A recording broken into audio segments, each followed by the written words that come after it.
Hi, and welcome to Race Stories. I don't know what. I hope you can remember them. We should probably cover mental degradation here in Race Stories. This is for North Carolina and Waco. We did these back to back, so we crammed in a lot of stories in a little bit of time. So let's talk about some things that we learned. So Wilmington is actually driving distance from my house, but I needed to go from my house to Wilmington to Waco back to my house. So I went ahead and flew. I mean, Sam was going to fly anyway, but we flew from Atlanta to Wilmington, and then we flew from Wilmington to Waco, and then from Waco back to Atlanta, and then Sam did the Jacksonville. I mean, by that logic, Brazil is within driving distance of your house. I don't anything that's attached. I mean, Wilmington was only like maybe 5 or 6 hours. Okay, I mean, it was enough to where you don't have to worry about the bike and all of that. If we were only doing Wilmington, I probably would have driven it. But since we were doing both, now, mind you, the flight from Wilmington to Waco, 4:30. 4:30 took wheels up at 4:30. Yeah, so that was going to be tight for us. We could not afford for there to be delays. Yeah, we've not tried that since Des Moines, and we decided in Des Moines that was a terrible idea. So, the problem was this was the only flight. Yeah. You either did this one or you didn't do any of them. I guess perhaps if we had realized that Waco started at 12:30, then maybe we could have gotten a morning flight or something. That's a good question. But, stressed. This was on Delta. It was the only flight. There was an American Airlines choice that was like an hour or two later, and so we just decided that if we couldn't make the Delta flight, that we'd hop on the American flight and do that. But that was kind of our backup plan. So that was kind of the logistics of how we did that, how we got to each of them. And that we had planned that when we thought Waco started at 7 a.m. Yes. Turns out it didn't start till 12:30, which, good for us. We got to get some sleep. But can you think of anything on the way to Wilmington that we need to talk about? I don't think so. I don't air travel, I think. So the Wilmington race. Let's do. You got any race stories for me from the Wilmington race? Yeah. I mean, we have the one bike story that we can talk about. We didn't really find out about that until afterwards. We should finish with that because I feel like you got to build up to. Okay. Swim, bike, fly. I don't know. We met at. So we're in transition, or we're in transition. Maybe I don't know. We're heading towards the swim start, and we're talking to a. I mean, Sam talks to anybody. I think he starts talking, and then when somebody chuckles, then he knows that they're listening to him. So now they're talking to this person. There was a fall into my trap. Swim instructor. Yes. In the as we're going to the swim, she's a swim instructor, and so we're talking about stories or whatever. And we get in the swim line, and she's in our group in the back with us. We're like, why are you back here? She was like, oh. Pool swimming and open water swimming are not the same. They're kind of the same. I mean, it's the same stroke. We never saw her again. I did. Oh, did you? Yeah, I beat her out of the water just barely. Okay. And so I see her team. She was on a relay team. Okay. So I'm talking to the biker. Here, take my chip. Take my chip. Take my chip. No. Don't worry about her. Don't worry about her. I probably just seemed like some really strange dude that was being really friendly with somebody I had no idea who they were. So I don't know if that story got relayed or not. But yeah, so there's somebody now watching. Hey man, these guys cheat. This guy was trying to give me his chip. I don't know what unsuccessfully. To be fair, we do that at every race. We talk to every. I mean, we'll be on the run. You're like, hey man, you want to do a lap for me? Hey, can we hop on this bike real quick? I mean, that's just a standard. This was race number 32 this year, and so we're 0 for 32 on people taking us up on it. But maybe one day. I don't know. I've had some people that said they would do it. Maybe I look better than you do or something. Now we know how he finishes so quickly. I think we've got a question. Yeah, okay, I'll do that. It's mostly the bike. Yeah, you can use the bike if you want to. It was supposed to be a joke. Anyway, so before the swim, we get to talking to some people. Actually, when we're in the parking lot putting our bikes together, we're in this like parking space doing this, and this guy, and in the front of the parking space is like some striped off area, so we actually have some room to do the bikes.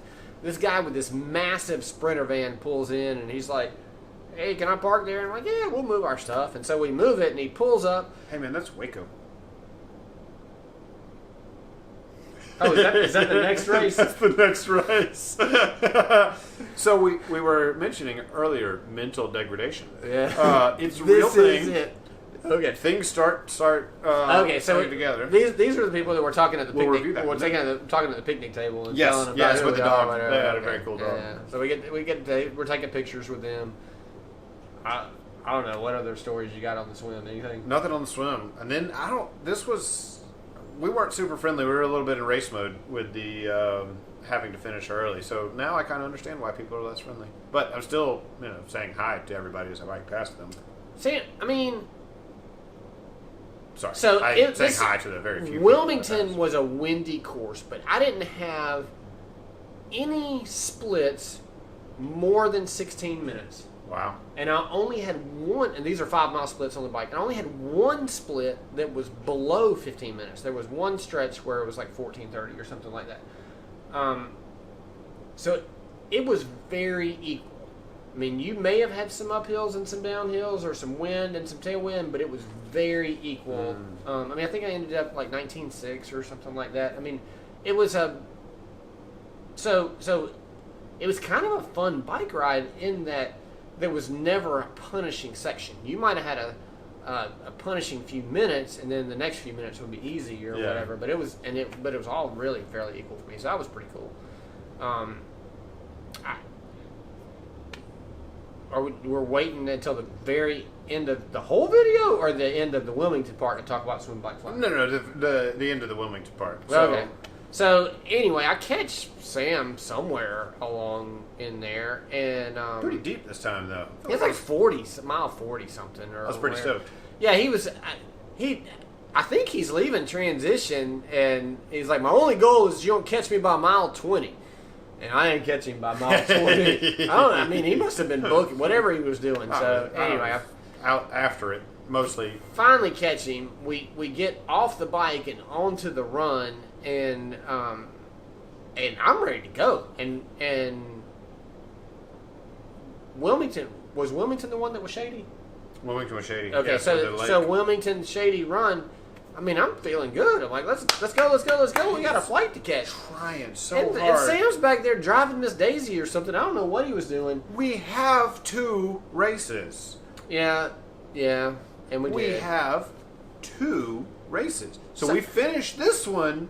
There's another race left. So Once again, mental degradation. He's what the deal is he's talking to people, so he's behind me on the run, but just like a minute, probably not even that long. No. But long enough to where he'll tell people as they're passing him, hey, tell that guy up there I look better. or something like that. Were they actually doing it as they were passing? Hey, that guy back there says he's the better looking brother. I'm like, if that guy would run his feet as fast as he runs his lips, we'd be done with this race already. I can't believe they were doing it. That's hilarious. It was multiple people.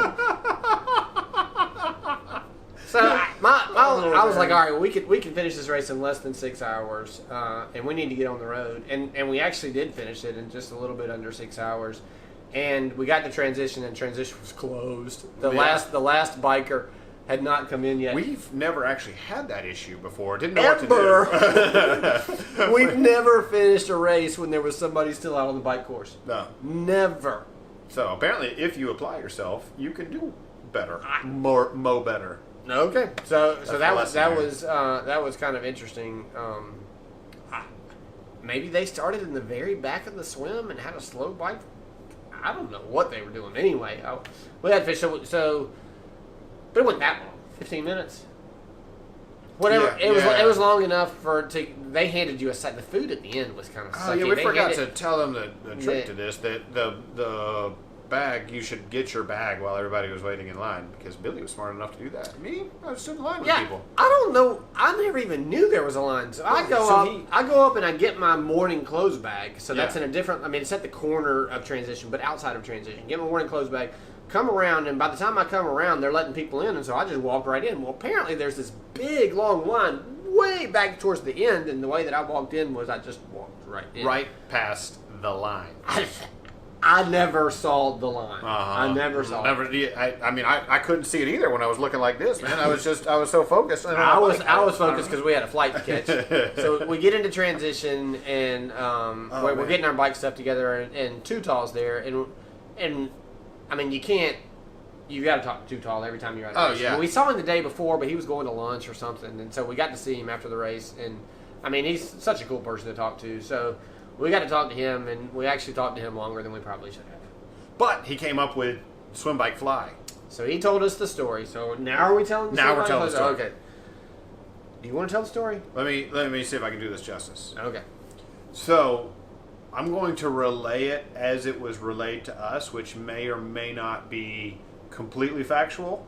Okay, so you tell Too Tall's version of the story, and then I'll tell the Facebook post version of the story. Okay. How about that? I like it. So, biker is coming down the hill and around the corner to bridge. I don't even know where this is on the course. No idea. I'd have to look and see, but I don't. I didn't know there were any bridges around corners, but okay, whatever. He's coming. That apparently biker took the turn too wide, hits the side of the bridge, falls over the side of the bridge, bike stays up top. So Too Tall says there's a higher up official with Ironman that just happened to be standing on that bridge and goes, I don't want to go look. I can't go look. I've got to go look. So he walks over, looks over the edge, and it's a 60-foot fall. No, that's not Too Tall's version. Too Tall's version is 25.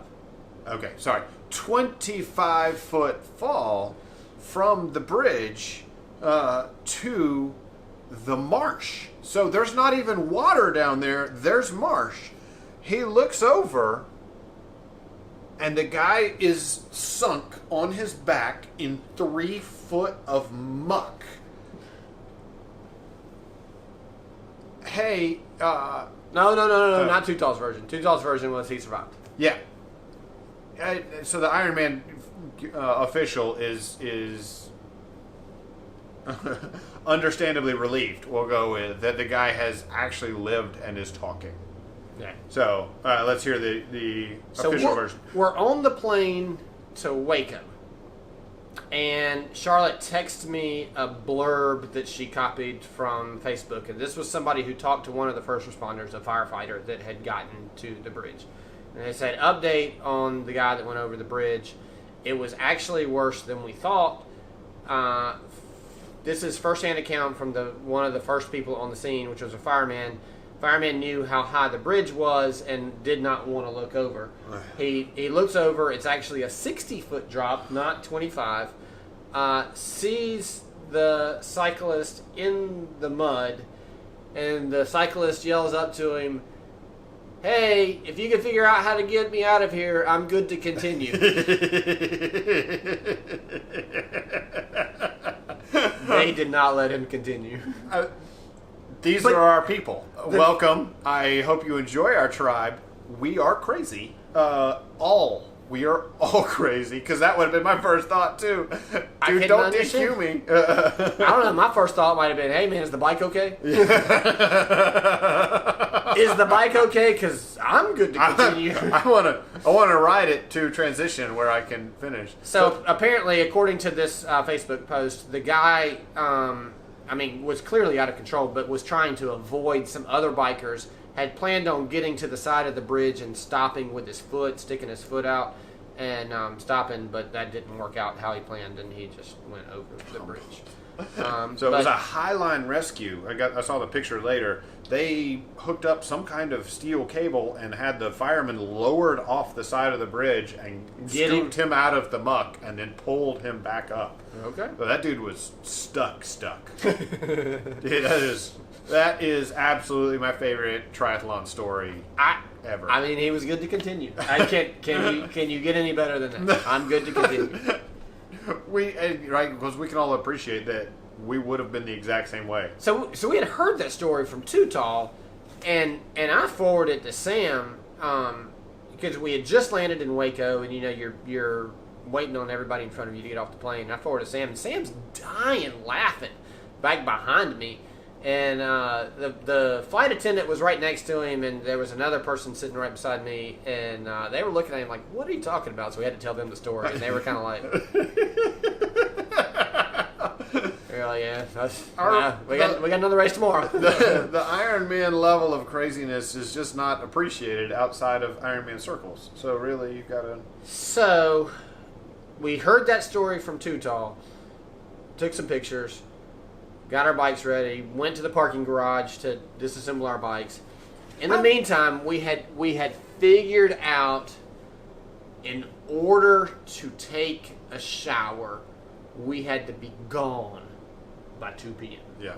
So the problem was that the airport, 15 minutes away, 10 minutes away, wasn't very far.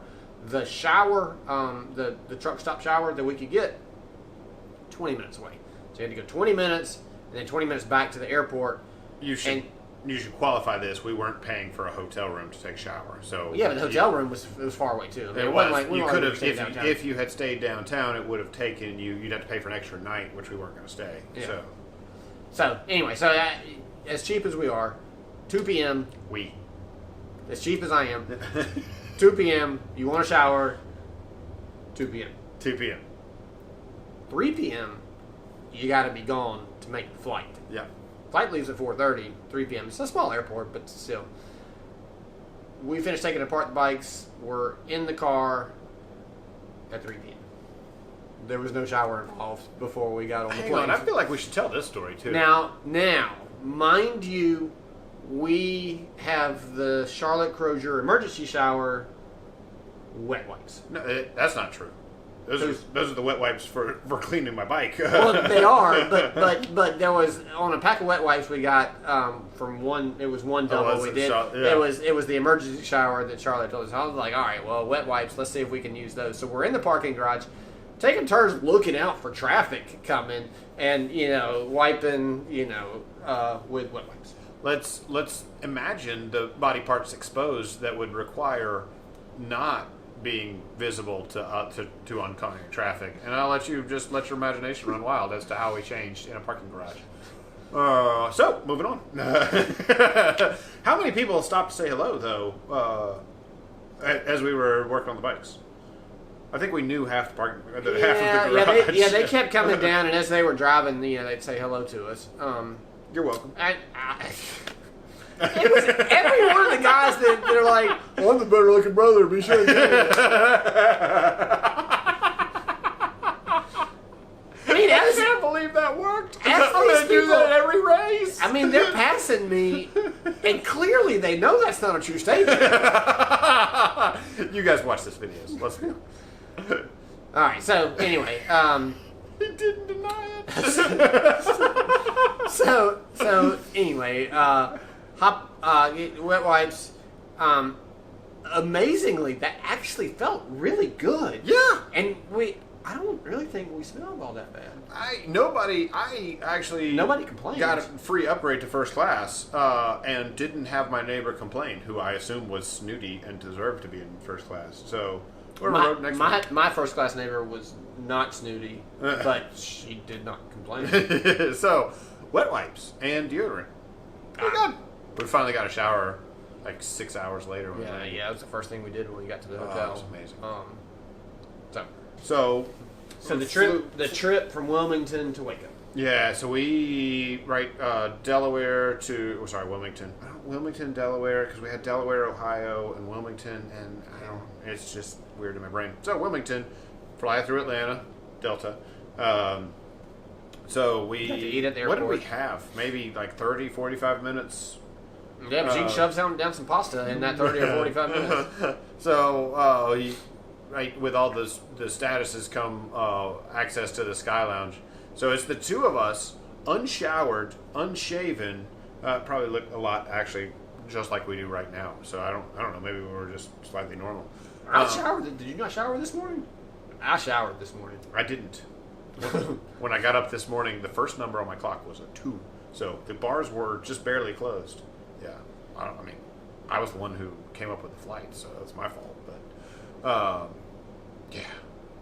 No. So we're in sitting Atlanta. in the lounge, just shoveling as much protein and carbs in our mouth as we can. Pretty classy people, really. I don't know why we don't get invited to more classy events, really. The unshowered, unshaven. Look, man, it worked. We made it to Waco. Flew into Dallas, picked up a rental car, Let's talk about your hotel room. drove to Waco. About your hotel room. We get to Waco. I have a prepaid hotel room. I called. So we've had this issue before. If you get to the hotel at like midnight, sometimes they don't hold a room for you. And so we've had it before where we get in and the lady was like, "Uh-oh, are there 2 of you? Do you need 2 beds?" Yes, we reserved 2 beds. Yeah. I got a rollaway, and so we accepted that. This time, so this, in future, when we get there late, I call and say, "Hey, we're not going to be there until really late. Just want to make sure that our room is reserved and ready." And so this lady's like, "Yeah, we got you taken care of." Get to the hotel, go to check in. She's got our key ready. Already got the room. You know, it was all reserved for us. I hand the key to Sam, and I'm going out to get luggage and park car or whatever. Yeah, so I've got the first round of luggage. I go up there, and I'm putting the key in the door. I'm putting the key in the door, and it's not working. I was like, "Gosh, I gotta go back downstairs and fix this." Suddenly, there's a voice behind the door. "You've got the wrong room, guy." Oh, shit. So I get a call, and he's like, Are you "Hey man, sure that hey it's man, is this the right room?" 204 or whatever it was? And I mean, I'm out in the car, so I go walk back in the car. Go walk back in. I was like, "Hey, is it supposed to be, room 2, whatever?" And she looked. She's like, "Yeah." And I was like, "There's somebody already in that room." She was like, "What?" And so she's looking, and she's like, "That person hadn't left yet. Like they were supposed to have checked out, but they never checked out." I mean, wouldn't the cleaning staff know Hey, that person bring hadn't that checked up. out? I mean, I don't know what the deal was with that. So, to their credit, they did move that guy out of the room into some other room, and then cleaned that room for us, and it was cleaned very well. I mean, it's not like they just went in there and put in new towels and said, "Have at it." I mean, they cleaned it like they would have cleaned regularly. Yeah. Lady comes down. I mean, the phone had been ringing off the hook. Customers had been coming in and leaving because this was just the front desk lady who went up to clean it. She's sweating. She's got the cart with all of her stuff, and she was like, "Okay, your room's ready." Mind you, this was an hour and something later, so we're sitting down there. I mean, they were super nice about it. But you're putting the key. I thought you had actually opened the door. No, he had it like latched. No, or something, so the key didn't actually work. Key didn't actually work. Okay, well, that's good to know. I was thinking that you had opened the door, and the guy was like, "Oh, sir, you're in the wrong room." So I finally got to sleep, but got up the next morning. And got up pretty early too, earlier than we should have. I mean, see, we woke up and it's we light. woke up naturally though. It's not like there was alarm No, or anything. we didn't set an alarm. I mean, if we did set an alarm, it wasn't until like 10 o'clock or something. Yeah, it was late.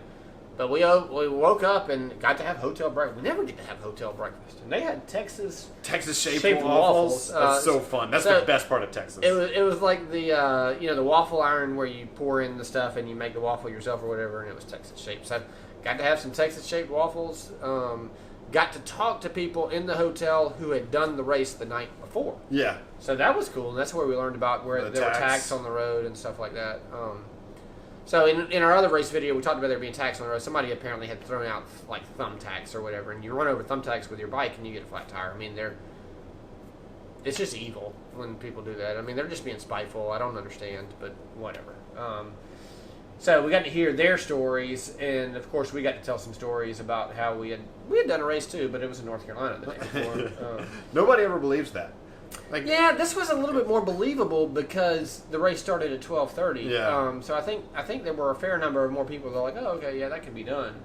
They're not counting on the races that start at 7 a.m. and you get an hour of sleep or 2 hours of sleep or whatever, and you do it again.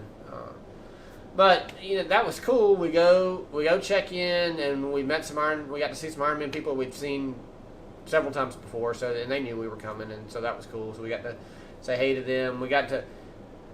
I mean, the thing about it is when you meet these people, I'm not gonna say you get treated like a rock star, but you get privileges that other people don't get. So we check in, and we hadn't put our bikes together yet.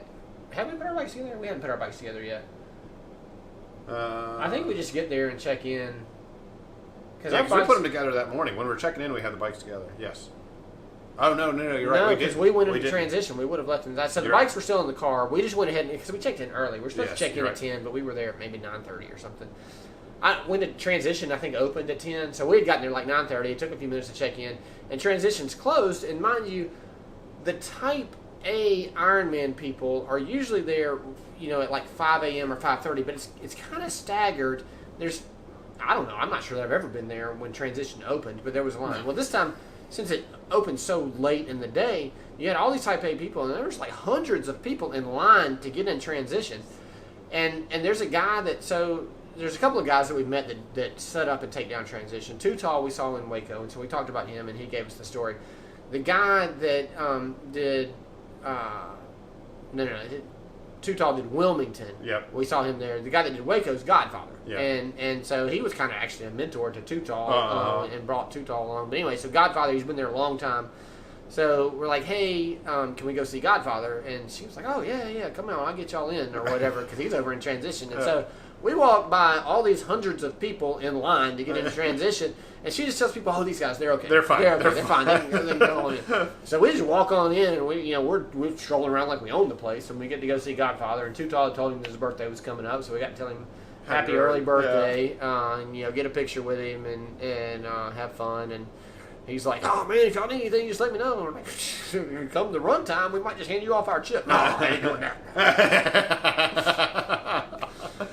Some people take it seriously. So that was cool, and that's just part of meeting people and being friendly and seeing the same people over and over again. Because I mean they're there, and they usually see people one time, and usually the people that are there one time are in race mode, and so they're kind of focused. In their own head. And we are never in race mode. We are always in let's not have even in race fun. mode during the race. Let's have fun mode. So we get to talk to them and have fun, and so we get to cut up with them and all of that. So that was pretty cool. Then we go. You got anything to add to any of that?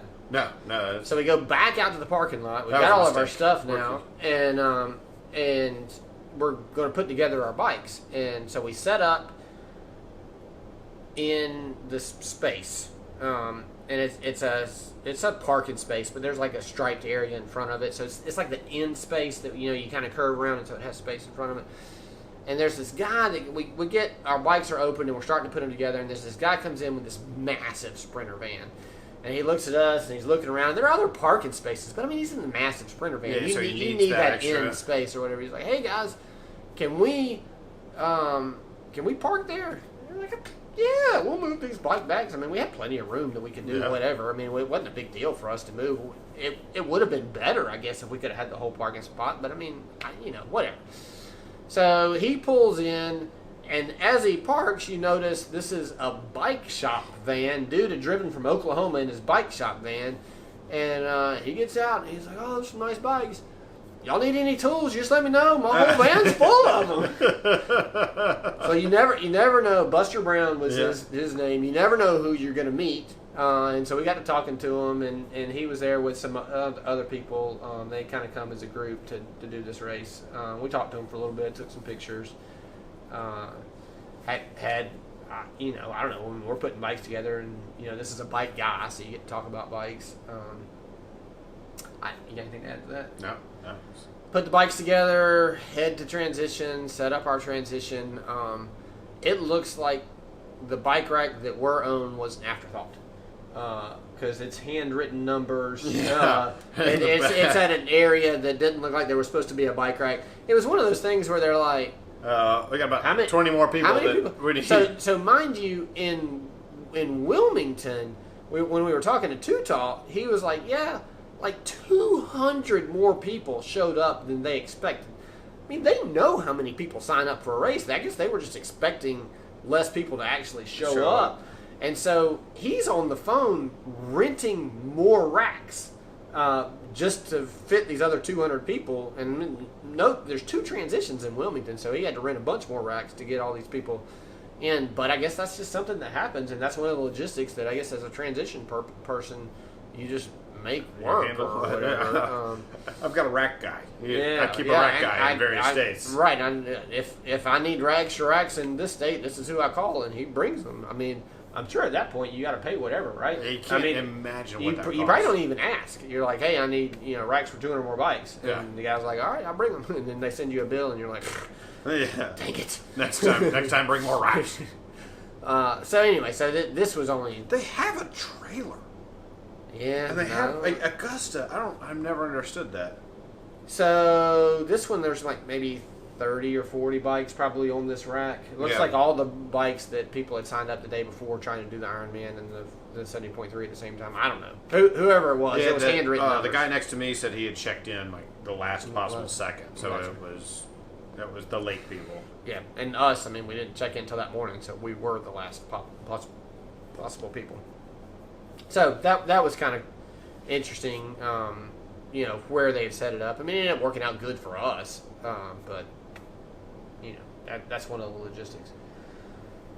Anything to add to transition? Oh, man, you did a great job. I'm just going to stand here and smile. I'll be the Vanna White over here. You get to talk about the race. The letter A? My voice is parched. I can't talk anymore. You got to tell Waco race stories. Waco race stories. So we've got a 1.2 mile walk to the beginning of the race start. So I was going to make a friend, no matter what. So I made one. She was from Houston. Very nice girl. She said she swam in college, and then was a swim instructor. So I was like, we're not going to see her again, obviously. So come to find out, I don't. She swims the same speed Sam does. She swims my speed, or I swim slightly faster than her because I finished right before her. So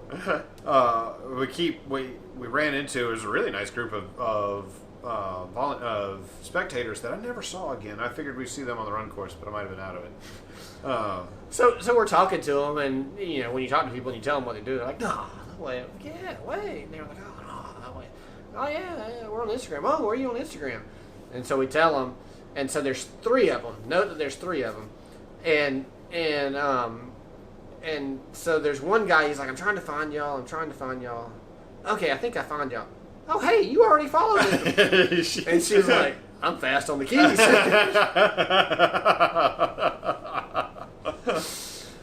So that was pretty good. So we talked to a few more people in line. The race announcer, this was the one that he's beside us. I said, hey, this is race number 33 this year. These guys have nothing better to do. He goes, man, you guys got to get something better to do. we tell that to Rags, and he's all about, these guys have done all. This guy was like, y'all need to find something better to do. I got to rewind. So, this story involves both Wilmington and Waco, actually. So Wilmington, we have to get paperwork for the Guinness people. So this is actually an official attempt. Guinness has approved our application to be able to set this record. Part of that means that you have to get official paperwork signed by official people. Some of the official people are race officials. Yes. So, so Sammy is the race director. So we're walking towards the start, and we see Brant. Yeah. Brant, what are you doing? It's like the 6th race we've seen him at, maybe 7th. Brant's been in a lot of races. He's been race director at He was at race least director 1 or 2. for... I think it was Delaware, Ohio, and Blue Ridge. It was Blue Ridge. No, Ohio was Ken. Oh, was that Ken? Yeah. So just Blue Ridge that I remember. But yes, he was working at and then he was working He's Eagle working Man the next yeah, week. yeah. He's worked everything. So if you see Brant, say hi. So he calls Sammy over. Hey, you got to come meet these guys. Yeah, perfect. That's what we were coming to see. So we tell Sammy, and her first thought was, why didn't you guys call me? Sammy had apparently done Blue Ridge with us. She had. So I think she's done half of the races that we've done anyway, so she'd probably get in. So she was hilarious, but then she kept going with it. I didn't know where to go with that. The first time's funny, and then she seemed a little upset that we didn't think to include this person we'd never met before. I'm thinking we might have some competition. Sammy might try for this record in the future. Probably looking at it. Yeah. She's probably debating on whether or not to sign that paperwork, because if she doesn't sign the paperwork, Sure, that's one less race she has to do, right? I haven't gotten her paperwork yet. We'll hold this video until we get it. So she was a blast. But so the next morning, the race officials are always in the officials, like, you know, the referees, the police. Are always in transition the morning of checking on bicycles, so we found that's the best place to find them. So there's a group of race officials, and you know, we walk up to them and say, hey, who's the head official? Who's the head official? And 2 of them are very quickly, she is. So I start on my Spanish spiel. Hey, we're trying to set the... I know, I did you guys for Eagle Man. Yeah. Oh, yeah. How are you? It's good to see you again. You're the one that has the husband that did Chattanooga, right? Yep. I know. I know that I've got more paperwork. She said she's done several of our races. And so then? So the next person goes, oh, I did you guys in Maine. The next person said... Thank you. And so the next person, oh, yeah, I did you guys in Williamsburg. And I gave you a penalty. Oh, man, how are you going to call me out in front of all of the other officials? No cheating today. I said, what? He gave Sam a penalty. Billy didn't get any penalty. Sam got a penalty. Apparently, biking too wide and talking to people is frowned upon as drafting in Virginia. Well, if you would just close your lips and pedal the bike, we might finish the race There's a lot of wind resistance there with my... So anyway, out of the 6 people that were sitting in the semicircle, all of them had done some race for us at some point. There was one poor guy that hadn't done a race for us. He's kind of like, oh. That was hilarious. So we got a picture with everybody on that one. That was pretty funny. So fast forward to Waco. I'm chatting with somebody, and Billy walks up, and I look down, and it's Mark. And I look at the last name. I was like, hang on, are you related to... He's like, yes, that's my wife. I was like, you did Chattanooga? Yes. So we actually got both of them again. So wife did Wilmington, husband did Waco. Like we said earlier, we see a lot of the same people at these Ironman races, and one of the officials had been in an independent race.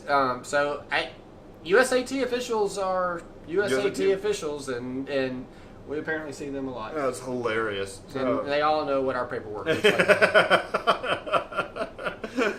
Oh man, so I got a chuckle out of that for a long time. I think I was somewhere halfway on the bike before I stopped laughing. In fact, I might have still been chuckling there. Okay. So fast forward back to Waco race. So we get on the bike, and this is the second day. I'm not in a hurry. So I'm biking along. There are a few people to talk to, but the one that sticks out the most was talking to this guy, and he had his belt on. So, is this your first race? Yeah! Don't wear your race belt on the bike. In America. In Europe, you have to. But yeah. He's like, how many have you done? I was like, well, this is number 33 this year. Oh, cool. That's a good number. There's no way to really follow that up without looking like a jackass. Yep, it's a pretty good number. That's pretty much a record, but it's cool. So I talked to him for a Sometimes you little while. swing and you get a hit. Sometimes you swing and you strike out. I mean, you never know what you're gonna get. When you're doing your first, you don't have a full appreciation of how hard. So he was on his bike, and he hadn't hit the head with the brutal headwind. No, it was pretty early. So yeah, I talked to a few people on the bike. It was a pretty good time. I had fun. I think you caught me pretty early there. I don't even remember. I know that I passed you on the bike. You stayed about like a minute behind me or so. Not like I was timing it exactly or anything, hypothetically. A minute behind or a minute ahead? You were a minute behind all the way until that one long out and back. And you pretty well caught me there. Oh yeah, I stopped. Where was the one where my chain came off? That was Wilmington. We had chain problems. Yeah.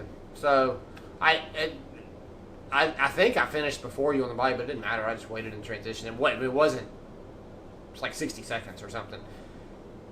I can remember getting to transition in Waco, and you asked me, "Hey man, how you doing?" And I'm like, "I'm done." and you were like, "Well, let's just run a little bit and see what happens." And I'm like, once again, remember early in the video we talk about 2 races. I'm done. One race, take it a little easy. Second race, do whatever you want. So the problem was the last 10 miles was this brutal headwind, and so it's like pedaling uphill. I mean, I tell people that headwind or that wind is hills without credit on Garmin.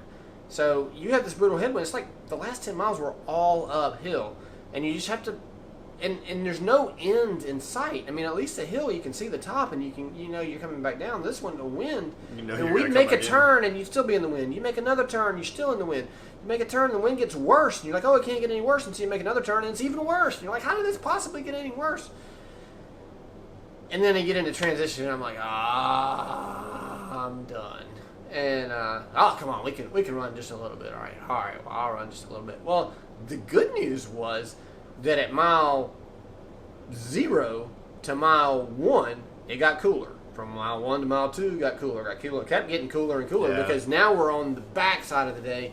You had hit that, the headwind in the heat of the day, and you fought through it, and so I actually did a lot better on the run than I thought that I was going to do. Finally, I mean, it was a hilly run. We didn't like the run course. But we get to running, and Sam finds a friend.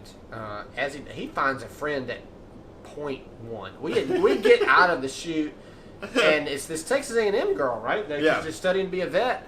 And so, of course, he's got stuff to talk to her about because our sister Sarah's a vet, and so I know like stuff. 5 questions. Like terms. So we know that OCHEM's super hard, and if you can make it through that, then you can be a vet.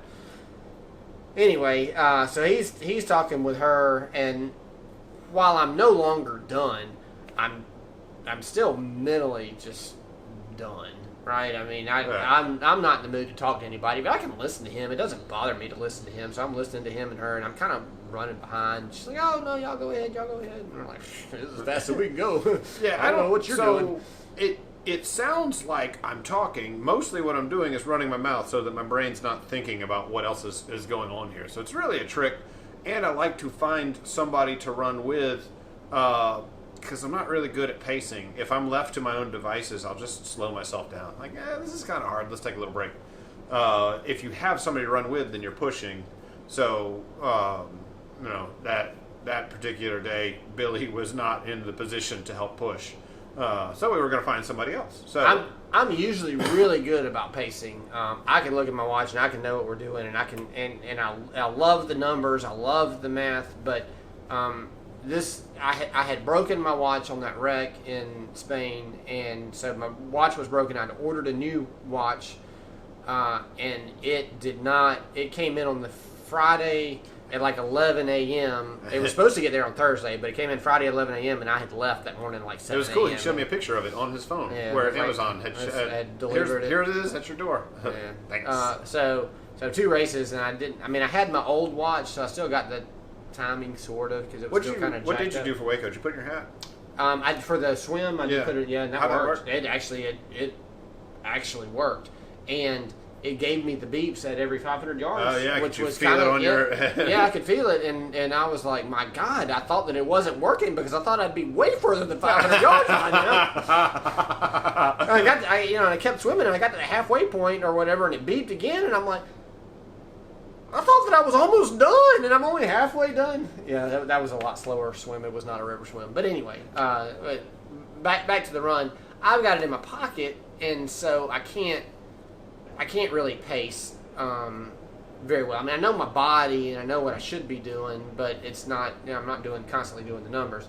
So I'm just in my head, listening to Sam. I mean, that's about the only way that I can zone out is listening to him talk to somebody else.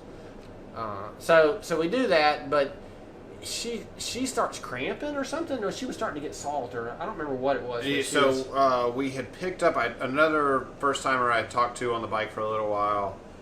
We catch back up to him and he's cramping. So we try to catch him too. So I'm slowly picking up an entourage is really what's happening Okay. here.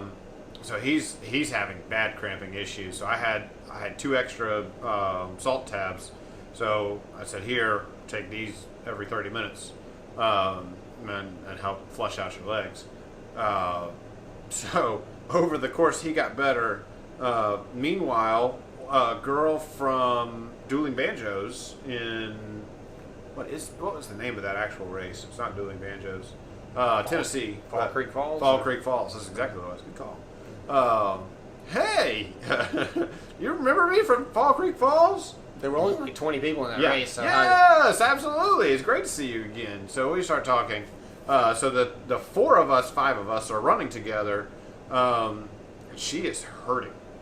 So at some point, I had gotten a little bit ahead, and the way that they were pacing is that they would kind of run and then slow down. Fartlek, if you're familiar with it, yeah. So fartlek, where you're running for a specific amount of distance and then walking, versus what's his name, where you run for a certain amount of time.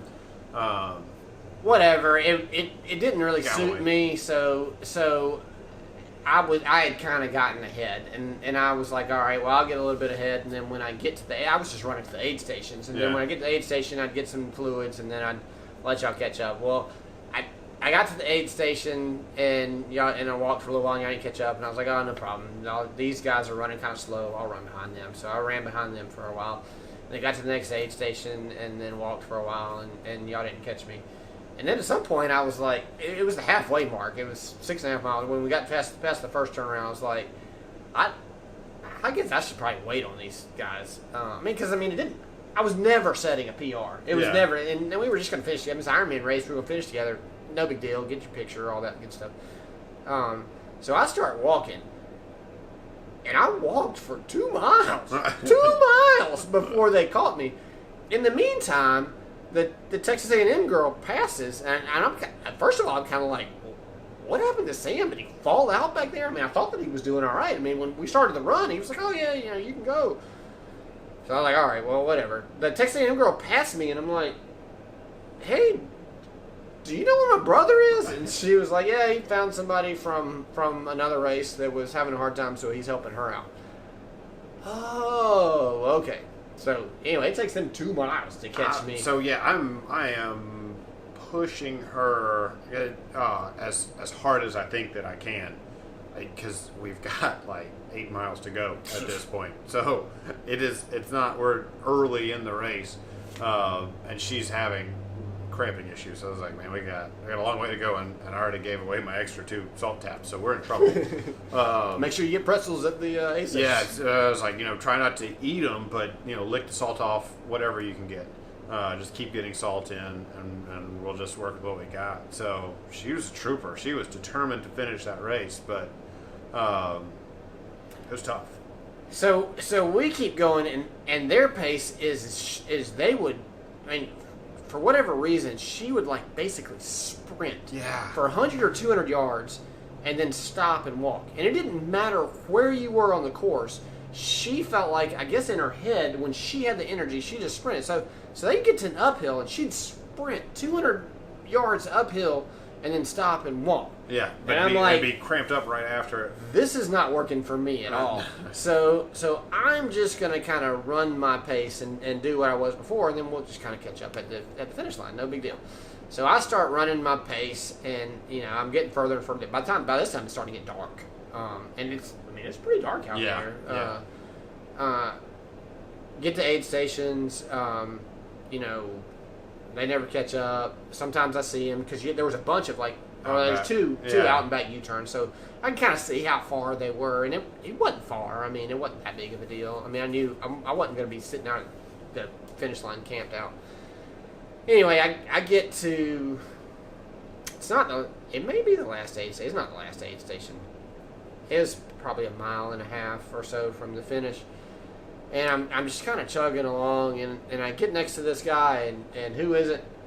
It's Buster Brown. Buster Brown from that morning in the big bike truck that has, all the tools or whatever. And I'm like, Sam's helping somebody get to the finish line? I can help because Buster Brown was hurting.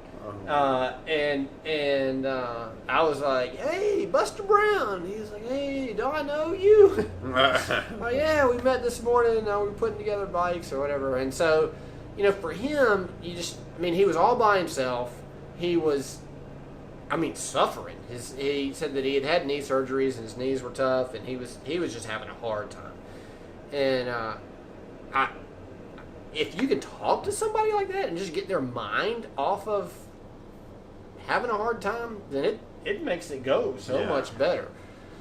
So me and Buster Brown, I'm like, well, let's run together. And he's like, oh no, you go ahead. And I was like, no, man, I can finish with you. It's no big deal. We're good. And he's like, oh, okay. So we run and we're talking, and we talk about his bike shop, and we talk about, how long he's been doing bikes. We were talking about anything. It didn't matter what it was. He was just talking, making up stuff. And we get to the turnoff. He's like, oh, you go ahead. And I'm like, no, we're gonna finish this together. And we get to the split, and I'm like, see, we're at the split. You can hear the finish line. Note that you can hear the finish line because it is right there, not close at all. I had no idea that it was not close, and I'm encouraging him. I'm like, yeah, we're almost there. It's 3/4 of a mile away, at least. And it was around, so you go around this little narrow, you're going around like the food tent or whatever, and you come back and you zigzag, and you go down this hill to the river, and you go back up another hill to a bridge, you cross the bridge, you go out over the river, you hang a right, go down the street, you come back across the river, and then you get to the finish line. Oh, Buster Brown's having a hard time. And I don't know what to do because I'm like, we're getting further and further away from the finish line. I'm trying to encourage him, and I'm like, oh yeah, we're almost there. Finally, somebody says, hey man, 3 more turns and you're there. This was after like 20 turns. Yeah, 10 minutes of me telling him, oh, we're almost there. 3, and I was like, see, we're almost there. 3 more turns. And his wife is there, gives him a great big hug. He's like, oh, that's my Ironman finisher. You go get it or whatever. By this time, Sam and his girl had passed me and Buster Brown, and they were gone. Side story on 2 side stories. So we're coming over the bridge, and some friends that we have met originally back in Ohio was telling us a story that morning. You can't tell that story. I can censor it. You can tell it. He said some inappropriate things to somebody on the run the day before to get him thinking about what in the world did he just say to me. Well, let's try this story out. So, guys running, and our friend was trying to qualify for Kona, but St. George, the championships. And so the guys, as our friend is passing this individual, the individual says, hey, man, should have worn my aero helmet. Having to deal with all this wind on the run. I'd have just left it on. He goes, yeah, that's why I shaved my butt. Just kept going. I'm more aero. So yeah, that actually occupied space in my mind to this day. So I don't know how much of that man's mind was occupied for the rest of the race, thinking, wondering if shaving your butt makes you more arrow. But so we're going on the bridge, and he's there, and he yells out. He's waited this entire time for me to come by. I shaved my butt. So all of the people around, I'm dying laughing. I'm thinking it's hysterical, and they all had questions. In the meantime, I'm back there with Buster Brown, and I get to him, and he's like, "Hey man, I shaved my butt." I don't know what Buster Brown was thinking. I don't even know if he heard it. But I'm laughing and giving him a high five or whatever as we keep going. But Sam passed me a long time before. It wasn't distance, it wasn't that long, but time-wise, it had been a while. So I'm thinking that him and his girl had already finished. I was just going to finish with Buster Brown. And so we get to right before when you turn right, you go in the finish line chute, and out pops Sam. And I'm like, oh, hey, man. And he's like, hey. So I figured he'd already finished, and he was just, give me a high five or whatever. No, he had gone over to sit on the sideline and talk to some spectators or whatever while he was waiting on me to come up. And they were like, dude, the finish line's right there. Go, go, go. Yeah. So we went over why my finish time wasn't important, and they are now following us on Instagram too. They're probably watching this video. Those guys are idiots. So I look down and I see that Sam still has his timing chip on. I was like, oh, have you not finished yet? He's like, no, man, we're gonna finish together. And so me and Sam and Buster Brown all crossed the finish line together. So that was pretty cool. We started out the morning talking to Buster Brown and taking pictures or whatever, and got the end of the day, finishing with him on the finish line. So that was pretty cool. Nice so that was, that's kind of fun. That's one of the stories in that, we were never going to set a PR. We were never qualifying for anything in this race. So what are we there for? And if all we can do is provide a little encouragement to somebody else on the race course and make their race day a little bit better, then I think we've actually accomplished what we're there for. So that was pretty cool. Got to see some Ironman people at both races. I like how you pat yourself on the back there. That was incredible. It's mostly Sam because he's the one talking to everybody. I'm over there in my head and listening to him encouraging other people. And some of it for me is when you're giving somebody else positive affirmation, you're hearing it in your mind. You can do this,